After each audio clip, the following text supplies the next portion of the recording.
Здравствуйте, приветствуем вас из мобильной студии Номад ТВ. Мы сегодня говорим о подготовке кадров для государственных органов. Для этого у нас в республике работает специальное учебное заведение. У нас в гостях Колчакиева Айгуль Муратовна, ректор Академии государственного управления при президенте Кыргызской республики имени Джусупа Абдрахманова. Добрый день. Добрый день. Спасибо, что пришли. Добро пожаловать в нашу мобильную студию. Айгуль Муратовна, недавно Академия прошла международную аккредитацию. И вот что эта процедура значит, каков был ее процесс, и теперь есть сертификат, и, собственно, что он дает, да? Благодарю за вопрос. Да, действительно, Академия проходила через аккредитацию. Это стандартный процесс, который принят в Кыргызской республике с 2016 года. В системе образования этот процесс был легитимизирован. Академия впервые подала именно на международную аккредитацию, так как для Академии крайне это вопрос выхода на международный рынок, вопрос признания и валидации диплома Академии. И, безусловно, этот процесс был достаточно тяжелым, потому что есть вполне очевидные проблемы, связанные с академической деятельностью, связанные с организацией учебного процесса. Это стандартные проблемы любого учебного заведения, и эти проблемы, они, в принципе, для меня, как ректора, для ректора, я их рассматриваю как задачи, которые требуют решения. Естественно, есть определенный алгоритм, есть результат, к которому Академия стремится. И на сегодняшний день международная аккредитация, она подтвердила высокий уровень подготовки специалистов, которых выпускает Академия, и нашу нацеленность на международное признание. Безусловно, это аванс. Безусловно, эта международная аккредитация, которая проводилась национальным агентством в Кыргызской республике, агентство ЭДНЕТ, она существенно отличается от принятых стандартов проведения международной аккредитации международными признанными агентствами. Но я думаю, что это очень неплохая подготовка перед реальной международной аккредитацией, на которую Академия в любом случае будет выходить. Мы в этом году впервые будем выдавать институциональный диплом Академии в соответствии с действующим законом об образовании Кыргызской республики. Учебное заведение имеет право выдавать помимо государственного диплома еще и институциональный диплом. И это тоже инновация. Среди государственных вузов Академия идет первое на вот этот сознательный шаг, и этим самым мы повышаем свою ответственность в качестве подготовки наших специалистов, наших выпускников. Основная мысль вот этого шага, что Академия должна нести ответственность за каждого выпускника, который имеет диплом Академии. Айгуль Муратовна, мы знаем, что не так давно Академия получила особый статус. Вот что это значит и зачем он нужен? Что это дает? Особый статус предлагает более широкую автономию в части академической свободы, в части финансовой свободы и в качестве административной свободы. И, безусловно, это предполагает, как я уже отметила в самом начале, особую ответственность Академии, особую миссию Академии в части вклада в профессиональное развитие и в качественную, ну, скажем так, революцию подготовки государственных служащих. Вы верно подметили и подчеркнули, что Академия носит имя великого госдеятеля нашего Джусупа Абдрахманова, и у вас даже есть такая дисциплина, да, Абдрахмановедение. Что это за курс? Как возникла идея его создания? Я так понимаю, что это такое уникальное что-то, что есть только у вас в Академии. Больше в республике, пожалуй, что нет такого курса. Совершенно верно, вы правы.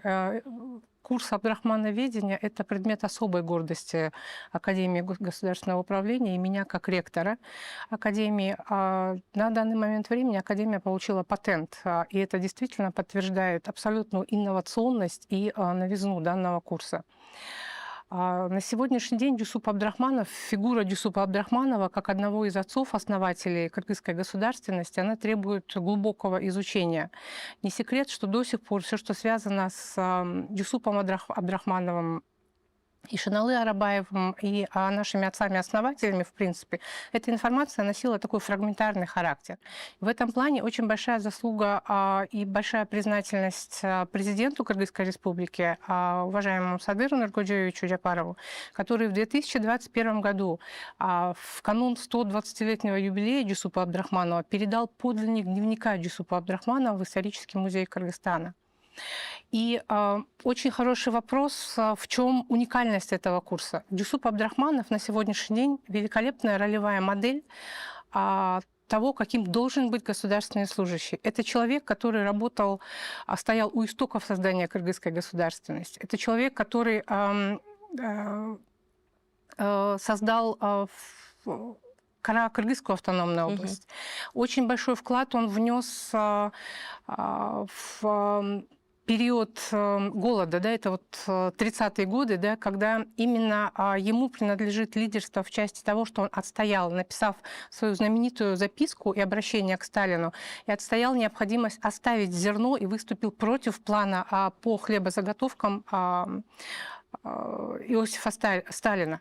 И это уникальный кейс политического лоббирования государственных интересов, принятия решений и ответственности за решения. Это великолепный пример стратегического видения государственника на длительный период времени. И на сегодняшний день вот этот курс, он представляет собой не просто хронологию событий, как зачастую грешат подходы к историческим наукам, а это такой интегрированный курс, который затрагивает абсолютно разные сферы деятельности. Это и политология, это и государственное управление, это и философия управления, это и культурология, это и этнография и философия. А что этот диплом даст непосредственно выпускникам? Какие-то приоритеты при трудоустройстве или нет? Я думаю, что да, потому что на сегодняшний день Академия является единственным учебным заведением в Кыргызстане, которое реализует программу государственного заказа от правительства Кыргызской республики на профессиональное развитие государственных и муниципальных служащих. В прошлом году Академия провела обучение более 6 тысяч государственных служащих. В этом году перед Академией поставлена задача профессионального развития более 7 тысяч государственных служащих. И в этом плане я бы хотела еще раз отметить особую миссию Академии в части влияния качества и организации учебного процесса на качество подготовки государственных служащих нашей страны. Я знаю, что у вас такие вот позитивные изменения не только в плане программы, лицензирования, того, что вы сейчас рассказываете, но и буквально в обновлении здания. Да? Сейчас ремонтируется оно. Будет ли оно готово к сентябрю, чтобы принять новых абитуриентов? Безусловно, Академия проходит полный процесс трансформации. Это касается изменения и академического контента, начинки самой Академии, и, безусловно, внешней стороны, все, что касается ремонта Академии. В этом плане тоже значительная поддержка руководства страны, да, которое понимает, что необходимо вкладываться в систему обучения и подготовки государственных служащих. В прошлом году протокольным поручением президента Кыргызской республики как раз были выделены средства на проведение ремонта. И этот ремонт на протяжении практически более чем 30-летнего периода существования Академии впервые проводится в таком объеме и в такой масштабной реконструкции. Образование – это все-таки тоже очень важный момент, в котором нет мелочей. Все, что касается создания инфраструктуры, все, что касается удобных локаций для проведения занятий. По сути, Академия должна быть таким местом и таким центром притяжения для государственных служащих, для экспертов, для наших партнеров. Поэтому мелочей в этом плане нет. И не случайно, наверное, об этом как-то не принято говорить, но Очень большое внимание мы уделяем туалетам, потому что все, что касается туалета, это тоже образование. И таким образом мы закладываем стандарт, каким должно быть образовательное учреждение, каким должны быть стандарты для обучения и профессионального развития для государственных служащих. Мгм. А что касается повышения квалификации госслужащих, сейчас есть и такие программы в Академии не только для студентов, но и для действующих сотрудников? Да, я еще не отметила такой вопрос, что ремонт у нас завершается, безусловно, до Мгм. начала Сентября. учебного года. Ремонтом занимается у нас Министерство строительства. И мы в этом плане работаем в очень такой тесной кооперации. Мгм. А, Основной основной пул, скажем так, это государственные служащие, действующие государственные служащие, и мы имеем программу профессионального развития, подготовки, переподготовки государственных служащих, которая утверждается руководством страны. И в течение года мы проводим вот интенсивные семинары. Очень важный момент, что эти тренинги проводятся не только на базе Академии в Бишкеке, но и в регионах, потому что очень большое внимание в части государственного заказа, который сегодня запрашивает руководство нашей страны, область особого внимания – это региональные муниципальные служащие. И в этом плане Академия проводит сейчас также колоссальную работу по модернизации контента курсов, которые связаны именно с региональным развитием. Буквально недавно в Академии прошло обучение акимов нашей страны. Планируется обучение заместителей акимов. Мы планируем обучать и средний, и верхний уровень управления, потому что стандарты государственного управления они не являются абсолютно одинаковыми. И в этом не может быть такой статичности, да, потому что мы должны постоянно развиваться, работать на опережении и, соответственно, предлагать интеллектуальные и академические продукты для всех линий государственных служащих. Ну, а что касается интереса молодежи, людей, которые выпустились вчера буквально, да, из школы и сегодня хотели бы начать строить свою карьеру в госсекторе. Вот насколько высок интерес? Может быть, вы какие-то конкретные цифры скажете по конкурсу для поступления? Я хочу обратить ваше внимание, что программы бакалавриата в Академии закрыты. Буквально с прошлого года мы прекратили набор на бакалавриат, и это тоже сознательное решение, так как Академия возвращается к своей первоначальной миссии Мгм. создания органа, который отвечает за профессиональное развитие государственных служащих. Сегодня в части высшего профессионального развития мы остановились на программах магистратуры. В этом году мы стартуем с принципиально новых программ магистерских, которые разработаны уже на основе инновационных учебных планов. К разработке этих планов привлекались наши специалисты из научно-технического совета, который был создан на Академии. Более половины членов этого совета – это профессора и преподаватели ведущих зарубежных университетов Центральной Азии, Европы и США. Нам представляется, что крайне важно вот здесь вот в процессе создания академического продукта использовать лучший опыт, который на сегодняшний день дает система образования в мире. И я думаю, что очень большие перспективы у наших магистерских программ, потому что впервые в Кыргызстане мы предлагаем обучение на 3 языках одновременно. Государственный язык, английский язык, русский язык, безусловно. По окончании магистерских программ, кстати, и срок обучения на них будет достаточно сжатый, год и 1,5 года. Программы, сам академический процесс, он очень-очень будет отличаться от традиционно сложившегося на сегодняшний день. И, безусловно, вот эти инновации, они не могут дать плохой результат. Я в это верю. Мгм. Ну а вот тогда, исходя из вашего ответа, такой напутствующий вопрос.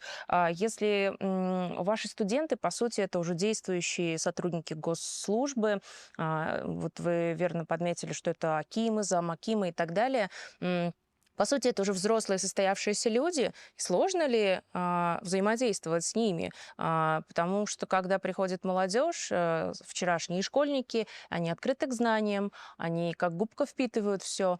А вот люди, которые уже имеют какой-то послужной список, какое-то уже богатое резюме и, безусловно, позицию, да, в том или ином госоргане, насколько они открыты к инновациям, к тому, что вы вообще предлагаете? Сложно ли с ними работать? Я не рассматриваю это как сложность, потому что, в отличие от бакалавров, как вы отметили, молодые люди, которые приходят после школы, это, в принципе, сосуды, их можно наполнять. А мы работаем, безусловно, с более подготовленными людьми, которые имеют зачастую гораздо больший практический опыт, больше практические кейсы, да, с которыми, возможно, мы не сталкивались в теории. Мгм. И вот это соединение, да, практики и наших вот, инновационных вещей, оно дает потрясающий колоссальный результат.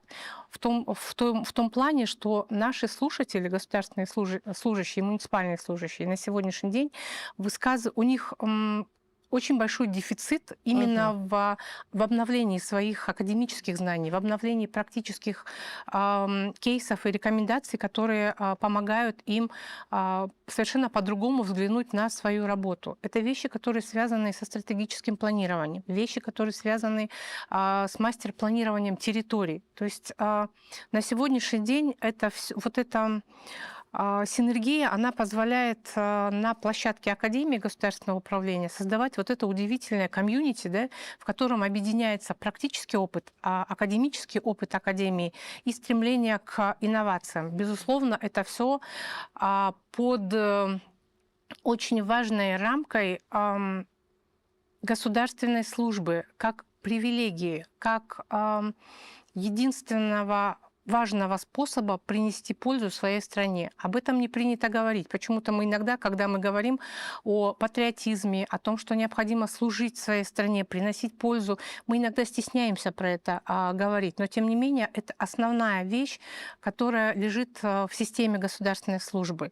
Очень сложно принимать государственные решения, потому что каждый из них, независимо от уровня, локальный уровень, средний, высший уровень, всегда сталкивается с этическими дилеммами. Всегда очень большой соблазн, связанный с вещами, которые принято обозначать как коррупция. Да? То есть вот в этом море соблазнов важно иметь стержень государственника. И именно Академия на сегодняшний день делает акцент на создании вот этого стержня, в том числе через создание вот курса абдрахмановедения. Мгм. А давайте поговорим про международное сотрудничество. Насколько я знаю, ну, практически каждый вуз Кыргызстана партнерствует с какими-то вузами различных других стран. В этом отношении у Академии какие есть связи? Академия достаточно активно сотрудничает с партнерскими академиями госуправления стран Центральной Азии, Российской Федерации, Белоруссии. У нас, безусловно, есть меморандумы, но я хотела бы отметить, что помимо вот формального заключения меморандумов, у Академии очень действительно тесные дружеские отношения с нашими коллегами из различных стран. Мы развиваем очень интенсивно международное сотрудничество. Буквально сегодня утром была встреча, мы собирали 15 наших магистрантов и выпускников Академии, которые направляются в Италию. Это проект, который сегодня реализует Академия совместно со странами Центральной Азии, проект «Бридж», который поддерживается итальянским правительством. И проект абсолютно уникальный, потому что он связан не просто на так называемый, нацелен не только на такой образовательный туризм, да, кейс-стади, там, стади-туры, как у нас принято, наши номинанты, они выезжают в Италию для того, чтобы доработать конкретный проект для своего госоргана. То есть это абсолютно проект, который носит прикладное значение. И у меня крайне оптимистичные ожидания в части реализации и успешности этого проекта. Буквально тоже в середине июня делегация Академии также выезжает в Китай. Это тоже наша партнерская академия, Национальная академия управления. В августе визит, у нас проект по цифровой связанности, проект с Финляндией. Также выезжают наши сотрудники, которые будут заниматься созданием учебных курсов, которые будут размещены на цифровой платформе Академии. Вот это очень большой пласт, связанный с цифровыми компетенциями и с политикой цифрового сопровождения государственной службы, над которым тоже сегодня работает Академия. Мгм. А насколько строго и что из себя представляет экзаменационная комиссия, да, вот по итогу, ну, то есть я имею в виду выпуск каждого потока магистрантов, да, как происходит защита, наверняка в этом отношении тоже есть, может быть, какие-то инновационные моменты, ну, просто для того, чтобы повысить качество ваших выпускников, качество образования. Ага. Значит, как раз вот сейчас такой период, когда у нас очень интенсивно идет подготовка к дипломным, выпускным квалификационным работам. Эта неделя связана с предзащитами магистерских диссертаций. И на сегодня очень большая проблема, связанная с тем, что, к сожалению, система образования крайне мало влияет на развитие критического мышления и аналитических способностей. И это очень видно, что мы в этом плане проседаем именно на этапе подготовки магистерских диссертаций. И в связи с чем я еще раз буквально сегодня на совещании отмечала, что наши новые программы, по которым будет набор в этом году, они в том числе принципиально отличаются тем, что на выходе мы не ставим задачу создания магистерской диссертации. Будет магистерский проект, который также будет заточен на потребности, конкретные потребности госоргана, который направляет к нам человека для обучения. Таким образом решается конкретно прикладная задача в рамках магистерского проекта, а это уже совершенно другой уровень. Это не просто компиляция, это не просто использование искусственного интеллекта. Это возможность не только продемонстрировать свои аналитические навыки, да, и критическое мышление, но в том числе внести вклад в изменение и в решение конкретной проблемы государственного органа. И в этом тоже очень сильная сторона наших новых магистерских программ. Интересно очень. То есть, подытожив ваш ответ, правильно ли я поняла, каждый ваш выпускник вернется в тот госорган, который его направил на обучение, с конкретным проектом, который он сможет прикладно абсолютно реализовать на благо нашей с вами страны. Я хочу вас поправить. Они этим проектом будут заниматься с самого начала поступления к нам в магистратуру. И этот проект уже на стадии, должен быть на стадии завершения, потому что результат получения магистерской степени по новым направлениям, а я говорю о таких направлениях, как public policy, public administration, public management, то есть результат будет связан именно, будет зависеть от того, насколько проект был разработан и насколько он был внедрен. Дополнением к магистерской диссертации будет обязательно акт внедрения результата этого проекта в конкретном госоргане. Ну и тогда такой заключительный вопрос. Как вы считаете, через какой промежуток времени, через сколько лет страна действительно увидит результаты модернизации вот такого образования на уровне, ну, вот простого взаимодействия с государственными служащими? Я думаю, мы результаты эти видим уже сейчас.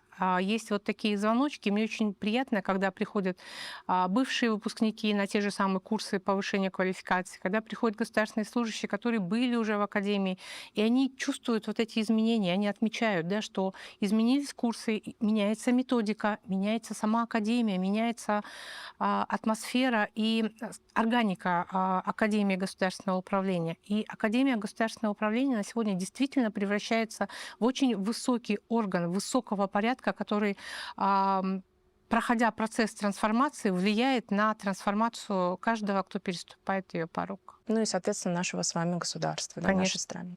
Спасибо огромное за беседу. Я напомню, в нашей мобильной студии сегодня была Колчакеева Айгуль Муратовна, ректор Академии государственного управления при президенте Кыргызской республики имени Джусупа Абдрахманова. Спасибо еще раз. Благодарю.